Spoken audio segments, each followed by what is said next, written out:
O inverno começou com temperaturas mais amenas em Mato Grosso do Sul, mas o cenário deve mudar nos próximos dias. Nesta segunda-feira, Campo Grande registrou 22 graus às 6 da manhã, enquanto Corumbá teve 18 graus e meio e Três Lagoas e Dourados marcaram 17 graus. Apesar da previsão de um inverno mais quente em 2026, por influência do El Niño, uma frente fria deve provocar a queda mais intensa de temperatura do ano a partir de quarta-feira. Segundo o Centec, as mínimas podem ficar entre 0 e 2 graus até sexta-feira, principalmente na metade sul do estado. Também há previsão de chuva entre terça e quarta, além de possibilidade de geada no sul de Mato Grosso do Sul, que pode avançar para mais municípios no dia seguinte. Mesmo com episódios de frio intenso, a tendência geral é de temperaturas acima do normal ao longo da estação, que segue até 22 de setembro. Conforme meteorologistas, o El Niño deve reduzir a frequência das massas de ar frio e favorecer períodos de calor durante o inverno.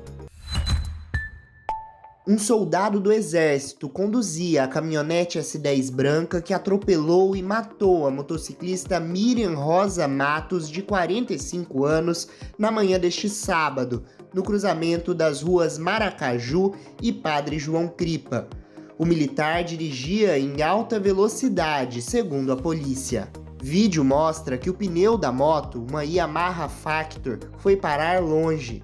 O veículo ficou completamente destruído e as peças espalhadas pela via. Já a S10 por pouco não tombou, derrubou uma árvore e danificou o corrimão de uma clínica médica. O veículo ficou destruído com o impacto. Depois de causar esse estrago na caminhonete, os dois ocupantes do veículo, segundo testemunhas, queriam sair do local. Eles tinham fala arrastada e também estavam cambaleantes, mas, porque precisaram de atendimento médico, foram encaminhados direto para a unidade de pronto atendimento Coronel Antonino e não passaram pelo teste do bafômetro. Então, a Polícia Civil, depois das investigações aqui no local, foi para a unidade de pronto atendimento e deve realizar o exame. A polícia apreendeu uma garrafa de uísque e latas de cerveja no veículo. Saindo da UPA, o condutor foi encaminhado para a delegacia e, segundo o Comando Militar do Oeste, irá para o estabelecimento prisional do Exército. Já Miriam Rosa Matos morreu no local após ser jogada da motocicleta. Ela trabalhava como vigilante e voltava para casa do trabalho quando foi atingida pelo motorista militar bêbado. E o militar do Exército de 22 anos, preso após o acidente que matou a vigilante Miriam Rosa Matos, de 44 anos, confessou à Polícia Civil que havia ingerido bebida alcoólica antes da colisão e admitiu que tentou avançar o sinal vermelho. Segundo o depoimento, ele consumiu vodka com energético por volta da 00:45, junto de um amigo.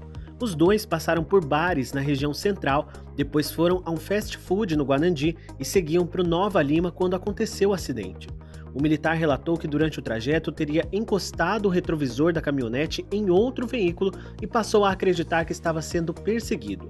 De acordo com a versão apresentada por ele, o outro motorista buzinava e se aproximava do veículo, o que levou ele a acelerar. No cruzamento das ruas Maracaju e Padre João Cripa, ele atingiu a motocicleta conduzida por Miriam, que voltava do trabalho. Em depoimento, ele afirmou que estava correndo com o carro e tentou furar o sinal. Após o impacto, Miriam morreu no local. O militar disse que desceu da caminhonete e entrou em estado de choque ao saber da morte da vítima. Ele foi preso em flagrante e passa por audiência de custódia nesta segunda-feira. Um carro capotou e pegou fogo após bater em outro veículo no cruzamento da Avenida Rachid Neder com a Rua Pedro Celestino, em Campo Grande, por volta das 6:30 da manhã desta segunda-feira. As chamas foram controladas pelo Corpo de Bombeiros e o veículo ficou destruído com grande fumaça e partes ainda queimando no início da manhã. Segundo informações e relatos de testemunhas, o acidente teria sido causado por avanço de sinal vermelho. Com o impacto, um dos carros capotou e foi parar na calçada. O outro veículo ficou com a frente danificada no meio da via. Apesar da gravidade da colisão e do incêndio, não há registro de feridos, apenas danos materiais. O trânsito chegou a ficar lento no local, mas foi controlado por equipes da Polícia Militar de Trânsito e segue fluindo normalmente. Um acidente de trânsito ocorreu na Avenida José Barbosa Rodrigues, na região do Jardim Aeroporto, na manhã deste domingo. Conforme informações de moradores aqui do local, um homem de 53 anos caminhava na ciclovia quando teria sido atingido por um automóvel que seguia em alta velocidade. Com a colisão, ele teve parte da perna direita amputada e o condutor que colidiu com ele teria fugido do local. Hoje eu acordei com um barulho, muito alto, e saí para fora, de casa, no portão, para ver o que seria. Aí eu vi um senhor caído, numa grade aqui na frente da base do guarda aqui no Jardim Aeroporto, e sofreu um acidente onde ele estava fazendo possivelmente caminhada, E ele é um corredor, até pelo que eu fiquei sabendo. Ele costuma fazer direto caminhada, a gente vê ele passando aqui na região, fazendo essa caminhada. Um carro em alta velocidade, subiu aqui no meio-fio, pegou ele e jogou ele nessa grade. E nesse instante ele amputou a perna. Tava ali na lanchonete e vi esse carro, era um Palio, um Palio branco, que tava com o pneu estourado, que passou rampando o quebra-mola, Só que eu nunca imaginava que seria esse motivo, que ele tinha atropelado alguém. Além disso, moradores associam a ocorrência à falta de sinalização e redutores de velocidade no trecho. Relatos indicam que veículos costumam trafegar no local em alta velocidade e, por isso, acidentes de trânsito tornaram-se frequentes. Infelizmente, o pessoal não respeita a sinalização, não tem sinalização, não respeita a velocidade, acaba perdendo o controle. Tem uma curva aqui e não respeita. Precisamos de um quebra-mola urgente, precisamos fazer alguma coisa para evitar outros acidentes, porque acabou que a gente ligou para o SAMU, Então até chegar, fizemos ali um torniquete para poder ajudar, estancar um pouco o sangue, mas infelizmente uma pessoa até que, como que fica o psicológico, Costuma fazer a corrida dele, treinar, e agora por uma pessoa que não prestou atenção, perdeu o controle, não respeita a sinalização, o senhor perdeu a perna, infelizmente.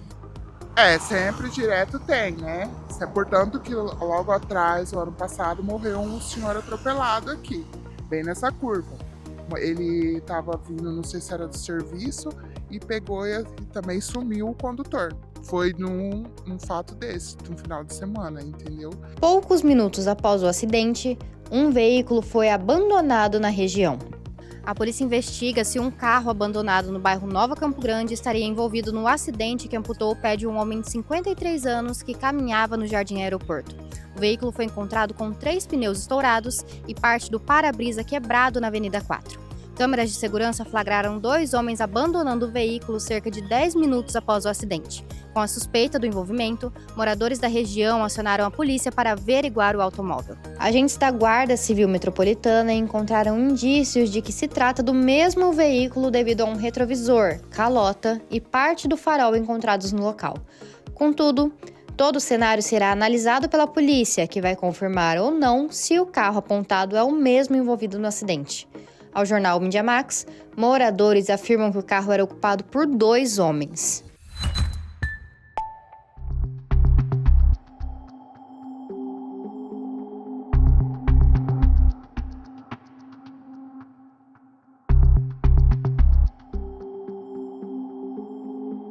No Parque do Lajeado, em Campo Grande, a precariedade da infraestrutura urbana impacta diretamente a rotina de quem vive na região.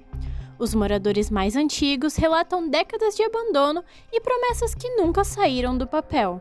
Há anos, os moradores do Lajeado convivem com a poeira, a lama e a espera. O asfalto foi prometido, mas até agora ficou só no discurso. Quando chove, os moradores ficam praticamente ilhados. Quando o tempo seca, é isso aqui que vocês estão vendo. Muita poeira que vai direto para as casas. Choveu, tem rua que fica intransitável. As ruas, principalmente essas ruas que descem, é intransitável. Nem o cara de trator anda. E hoje que precisa demais, que ninguém suporta é a poeira, ninguém merece, É mais isso aqui, o dia 24 horas a poeira. Localizado na região do Anhanduizinho, o bairro abriga idosos, mães com crianças pequenas e pessoas com deficiência, que enfrentam diariamente dificuldades de mobilidade e no acesso a serviços básicos. Nos períodos chuvosos, a situação fica ainda mais complicada. Os moradores das áreas mais baixas são os mais afetados, pois a água chega a invadir as residências, causando prejuízos e isolando famílias. Cada enxurrada que vem dos bairros altos, né? Então, quando ela desce, vai destruindo tudo. Você tem noção, aquele comércio de lá antes da ponte, a água invade os comércios. É terrível. Tá? Esgoto, fizeram uma rede de esgoto que os vizinhos da parte de baixo não suportam, porque o cano é fininho, então o esgoto sai para o suspiro e invade as casas. Obras de terceira linha. Então, nós convivendo com essa necessidade toda. Aqui é um caos, porque quando chove aqui, ó, essas ruas aqui, ó, é igual assim, cachoeira. Lá de baixo a gente sofre, porque eu moro lá embaixo. Eu moro na rua São Ligado, no 211, entendeu? Até hoje o asfalto nada. Diz que há muitos anos na prefeitura diz que está aqui o Lajado como asfaltado. A gente sofre muito. A nossa rua aqui é uma sujeira, não tem na rede. O lazer para uma criança brincar aqui não tem. Um mercado que presta, deu graças a Deus, saiu esse Pires. Mas lá no Parque do Sol, nosso lajeado não tem nada. E já ouviu muita promessa de asfalto? Já vi muita promessa de asfalto, muita promessa de tudo. E você não vê nada. Nada.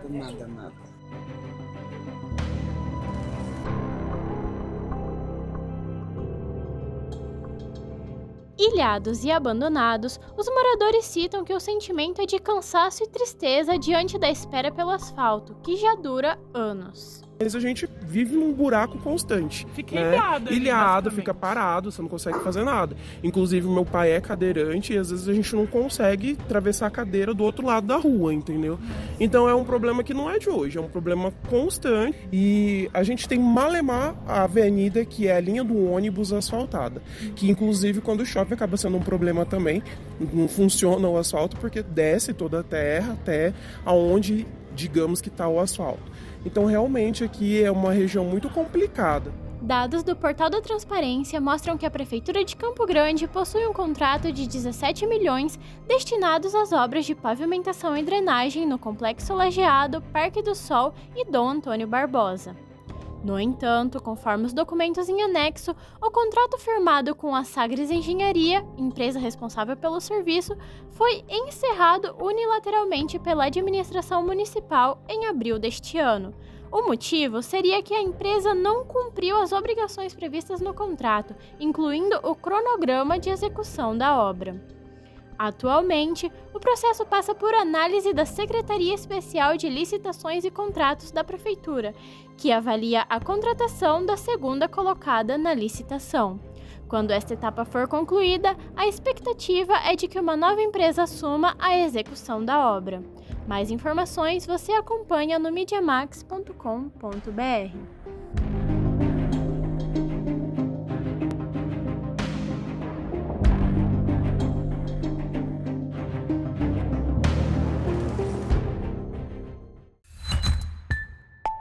O governo federal iniciou a entrega de 64 viaturas da saúde indígena em Mato Grosso do Sul, com previsão de chegar a 91 veículos até o fim de junho. Os automóveis serão usados no atendimento de cerca de 93 mil indígenas no estado, incluindo o transporte de pacientes, equipes de saúde e insumos.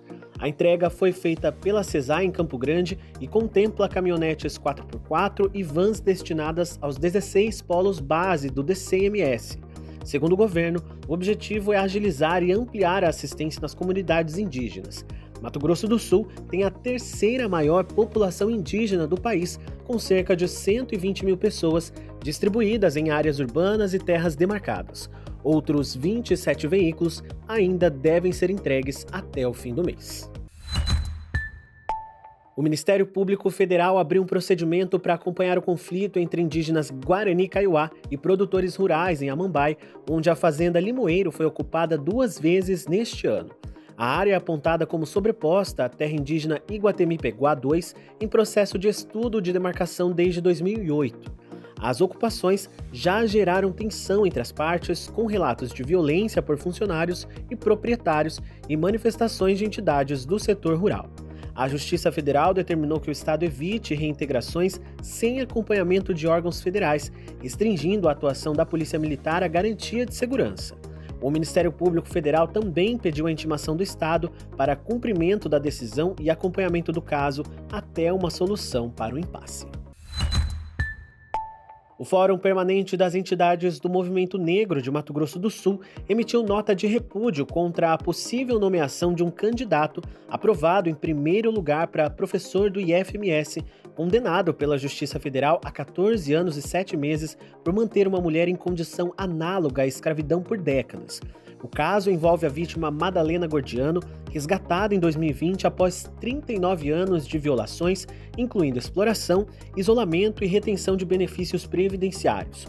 O candidato ainda recorre da decisão, o que mantém a condenação sem trânsito em julgado. A repercussão gerou forte reação de servidores e movimentos sociais que apontam incompatibilidade ética para o exercício da docência em instituição pública. O IFMS informou que o processo de posse ainda está em análise e depende de requisitos legais e etapas administrativas previstas em edital e na legislação do Serviço Público Federal. A UFGD definiu as datas do vestibular 2027. As provas objetivas e de redação serão aplicadas em 18 de outubro e o edital de inscrições está previsto para julho.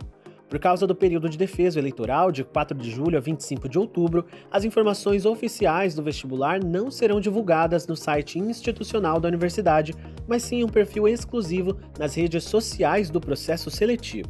Os candidatos já podem se preparar com a lista de conteúdos que mantém as mesmas obras do triênio 2026-2028. Entre elas estão livros como A Hora da Estrela, O Navio Negreiro e O Som do Rugido da Onça, além de obras normativas como Constituição e Lei Maria da Penha, músicas, peças teatrais e filmes que também poderão ser cobrados na prova. A cena foi registrada por um fotógrafo e mostra o pequenino assustado em meio à movimentação de pessoas. O filhote de veado surpreendeu quem passava pelo canteiro central da Avenida Afonso Pena e chamou a atenção de motoristas e pedestres. Com a ajuda de um rapaz, o animal atravessou a via e foi guiado de volta para uma área de mata. Vai pra lá, vai. Não, vai cá. Vai. Vai. Vai. Em Campo Grande, avistamento de animais silvestres é bastante comum nos trechos mais altos da Avenida Afonso Pena.